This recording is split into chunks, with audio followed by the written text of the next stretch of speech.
سعودی عرب میں عوامی national party کی جانب سے پاکستان کی سیاسی صورتحال کے علاوہ لاپتہ افراد کے حوالے سے ویبنار منعقد کیا گیا، جس میں دیگر اپوزیشن جماعتوں کے افراد نے بھی شرکت کی اور کہا کہ پاکستان کو آئین کے مطابق چلانے سے ہی بہتری آ سکتی ہے۔ سعودی دارالحکومت ریاض میں عوامی نیشنل پارٹی کی جانب سے منعقدہ ویبنار میں سعودی عرب کے علاوہ پاکستان اور دیگر ممالک سے سیاسی جماعتوں کے افراد شریک تھے۔ اس موقع پر شرکا نے اظہار خیال کرتے ہوئے کہا کہ آئین پاکستان آزادی رائے کا حق دیتا ہے، مگر ہمارے ہاں عام آدمی سے لے کر اداروں اور میڈیا کو آزادی رائے کا حق حاصل نہیں۔ بلوچستان اور خیبر پختونخوا میں سیاسی جماعتوں کے لاپتہ افراد کی وجہ سے ملکی حالات میں خرابی پیدا ہو رہی ہے، تو عالمی سطح پر بھی ملکی وقار میں کمی واقع ہو رہی ہے۔ اس لیے ضروری ہے کہ ملکی حالات کو بہتر بنانے کے لیے مذاکرات کی راہ اپنائی جائے اور ملک کو آئین کے مطابق چلایا جائے۔ اس میں تمام بگڑے معاملات کا حل موجود ہے۔ ملکی صورتحال کے بارے میں شرکا نے کہا کہ آج پاکستان معاشی بدحالی کا شکار ہو چکا، عوام کمر توڑ مہنگائی اور بے روزگاری سے بری طرح متاثر ہوئی، جس کی ذمہ دار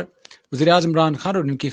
حکومت پر ہے۔ ویبنار سے ڈاکٹر سید مزمل شاہ، محبت خان، نوشیروان خٹک، انعام اللہ خان، ممتاز خان، احسن عباسی سمیت دیگر